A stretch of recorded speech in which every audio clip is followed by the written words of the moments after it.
40. hamarkadaren hasieran, etxola auzo ugari hedatu ziren Bilbon zehar, etorri ziren etorkin guztiek, etxerik ez zeukaten ez aukerarik etxe bizitza bat eskuratzeko edo etxe bizitza batean sartzeko, askok erabaki zuten autoeraikuntza egitea eta orduan asko hasi ziren etxola txabola horietan bizitzen.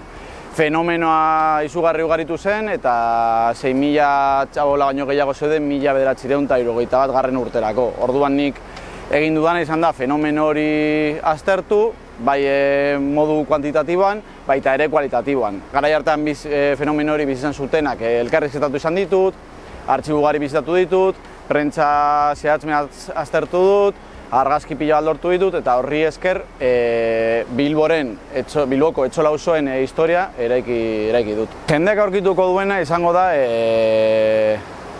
benetako historia bat, hemen gertatu zen historia bat, Bilbon bertan gertatu zen historia bat, historioetako bat. Milaka egon ziren, pentsatu guztira, gitxi gora bera, 26.000 biztanle egon zirela etxoletan bizitzen, eta ni saiatu naiz argazki orokor bat egiten. Eta aurkituko dutena izango da, bai fenomenoaren nondik norakoak, zergatik etorri zen jende guzti hura Espainiatik hona bizitzera, zertan lan egiten zuten, zelako egoera aurkitu zuten Bilbon eta zelako arazoak izan zituzten hirian integratzeko. Arazoetako bat etxe bizitzarena izan zen eta horri aurre egin zioten etxolak eraikitzen eta etxoletan biziz. Eta ni saiatu nahi egiten da etxola horien barruan sartzen. Eta etxola horietan, bai auzo horietan, eguneroko bizitza nola zen aztertzen eta deskribatzen. Hori izan da nire helburuetako bat.